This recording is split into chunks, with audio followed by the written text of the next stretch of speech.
If your content is terrible, it probably came from Fiverr. As the running joke of the SEO industry, it's easy to dismiss Fiverr altogether. But what if we've all been using Fiverr the wrong way? If we all search for a service and purchase from one of the top listed gigs with the most reviews, then aren't we all just buying from the same freelancers we complain about? But what would happen if I did things differently and bought 0 rated Fiverr SEO gigs? Would these just be the same junk or worse? Or could these be the hidden gems I need to rank a new website to the first page of Google for pennies on the dollar? I had to find out, so I fired up a new golf affiliate blog and went searching for 0 rated freelancers who could skyrocket my blog to the first page of Google. Alright, so first things first, we need to choose a topic to rank for, and the way to do that is with a keyword research gig. And to find our 0 rated gigs, I'm going to sort by new arrivals. Oh wow, there's actually a lot to choose from. Since there weren't any reviews to go off of, I had to find another way to vet these freelancers because I knew that if our freelancer did keyword research wrong or used bad data, then everything else will end up in disaster. Alright, so there's no way for me to know whether a keyword research gig is going to be good or not, but I can verify if they're using a good data source. So I'm gonna message everyone and ask which SEO tool they use because there's only one that can be trusted. And within minutes of sending these freelancers messages, the answers came rolling in. Alright, so 3 of these freelancers are using Ahrefs. We have Ali, Abid, and Seon. And as Ahrefs users, I want to support them and help kickstart their careers on Fiverr. But I don't really know who's going to be the best at keyword research yet.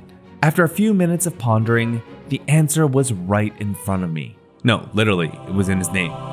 So I sent him a message giving my vote of confidence and proceeded to spend what I thought would be the best $8.28 of my life. But it didn't take long to realize that my $8 investment was about to take a very unexpected turn.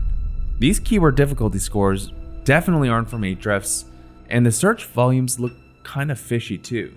So I took the first batch of keywords and ran them through Ahrefs Keywords Explorer. What the heck? The search volumes and keyword difficulty scores weren't from Ahrefs, and after checking a few other SEO tools, the numbers weren't from there either. So I was led to believe that these metrics were completely made up. Okay, so feeling a bit betrayed, but I called him out and he just responded. Get this, you're right, because my Ahrefs account was suspended. This search volume is collected from SEM. This tool is the same as Ahrefs. Next, Abid said, I collect data from Ahrefs. Good enough for me. Let's go, Abid. But I couldn't help but feel a bit nervous after purchasing the gig. Alright, so I just told Abid that if his data won't come from Ahrefs, then to just cancel the order. And I'm probably just being paranoid here, but oh, he's messaging back. Sorry to say, I recently used SEMrush. I like him. But next. I was beginning to feel like everyone was right about Fiverr for SEO. How could I possibly rank number 1 with 0 rated Fiverr gigs if I can't even get past step 1 in the SEO process? Seon was my final hope. I made my purchase, submitted the details of my website, and nothing could have prepared me for what was about to happen. So, it's come to my attention that Seon has no idea how Fiverr works. I asked him the same question as Abid, and his response, hello dear, you told me to work on Ahrefs. I'm ready to work.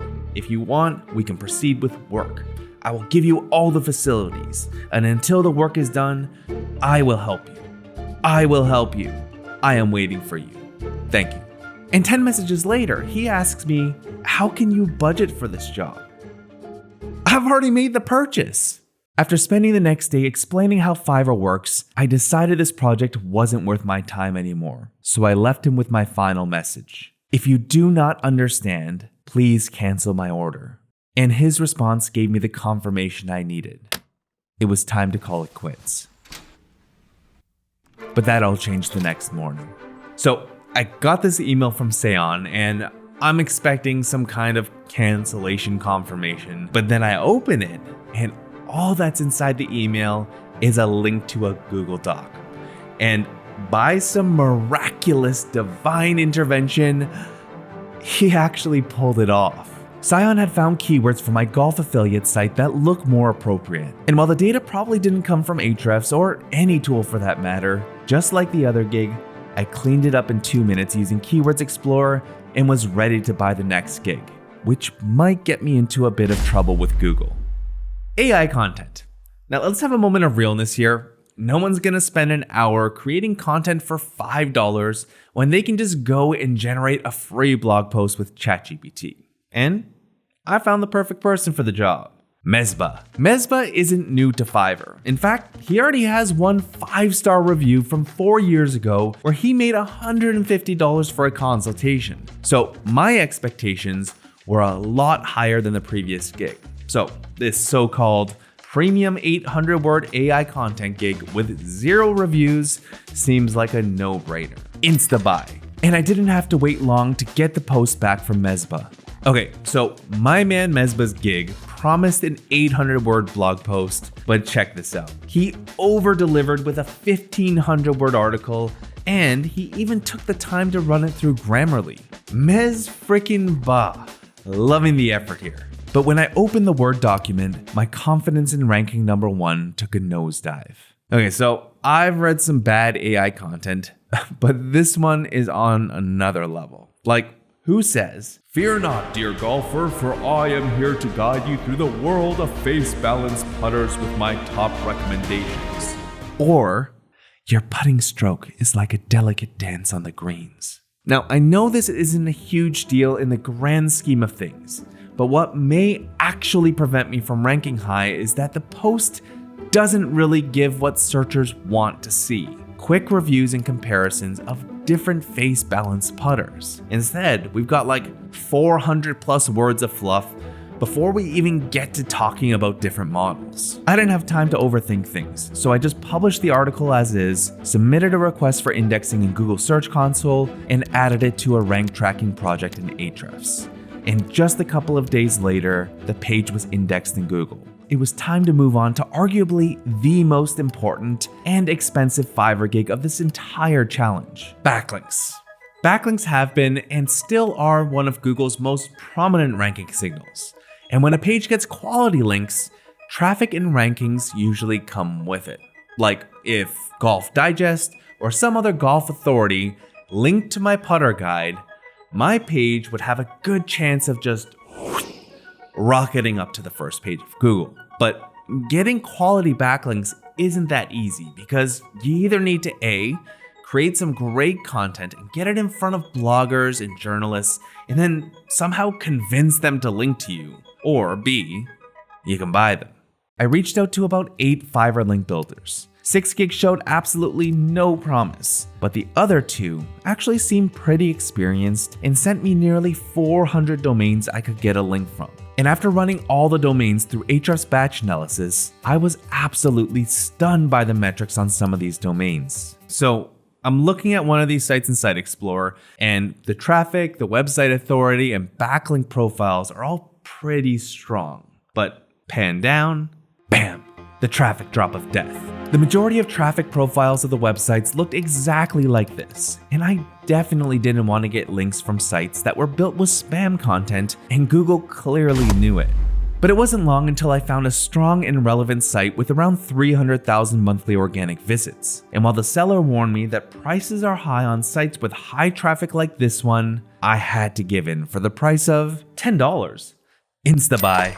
So I just paid for this gig. And right after, I looked more carefully at the sample link that the seller sent me, and it turns out he's selling links on no index pages, meaning these links are essentially dead even after they're live. I immediately told him about my discovery, and what he said shook me to the core. Give me only one chance. I will index your article. If your article will not be indexed, then I will refund your payment. I had never received a guarantee with this kind of confidence from someone on Fiverr. And even though I didn't think he could pull it off, I had nothing to lose. So I agreed. While our link builder went to work, I moved on to the next 0-rated SEO gig, a technical SEO audit.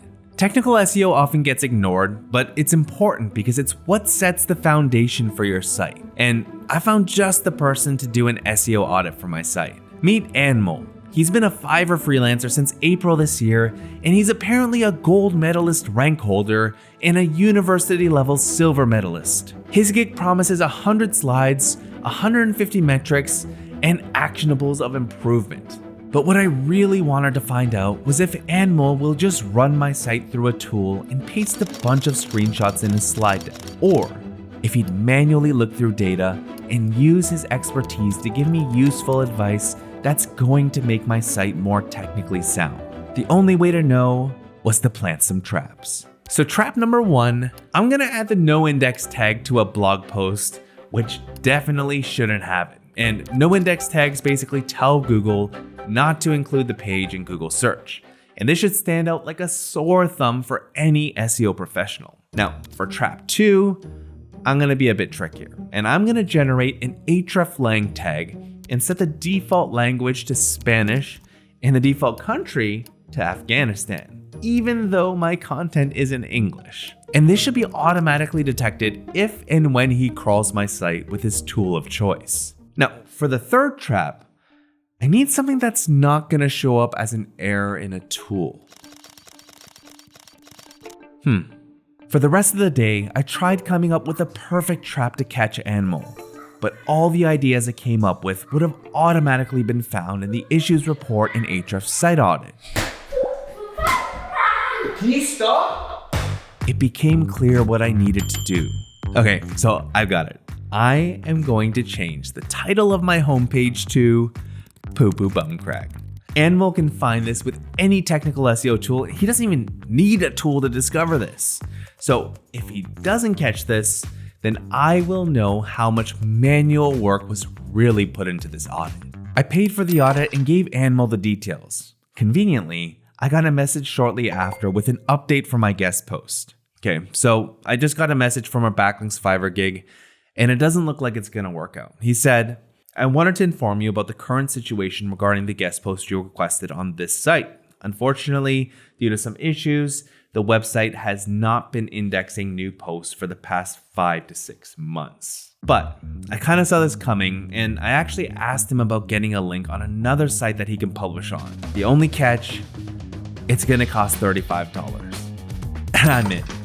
Within a couple of days, the guest post was published and indexed, and soon after, our page made a glorious entry into the top 100 for our target keyword.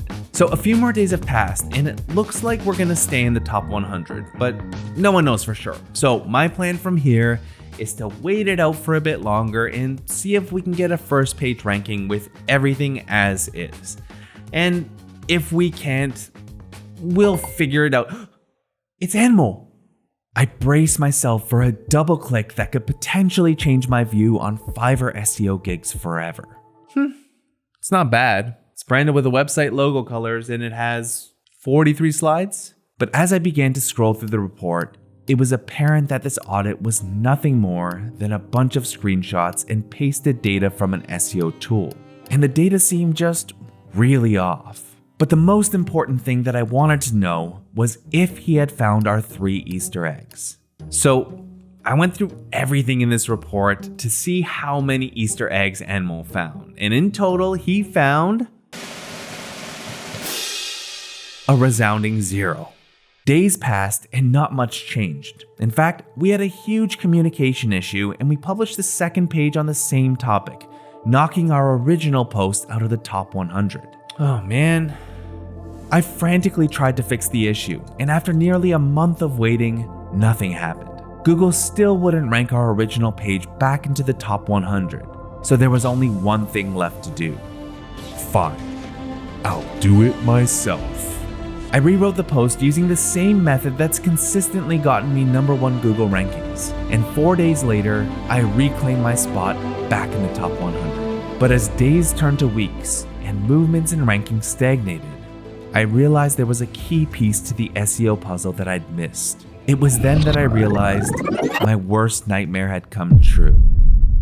So I looked at the search results for our target keyword, and I realized that I was just blindly trusting data from the 0 rated keyword research gig. And as a result, I completely skipped over who we'd be up against. And it just so happens that I'm trying to outrank some of the biggest golf manufacturers, e-commerce sites, and blogs with a brand new site that's made up of cheap AI content. These 0 rated gigs were no better, but no worse than 5-star rated gigs I've previously bought.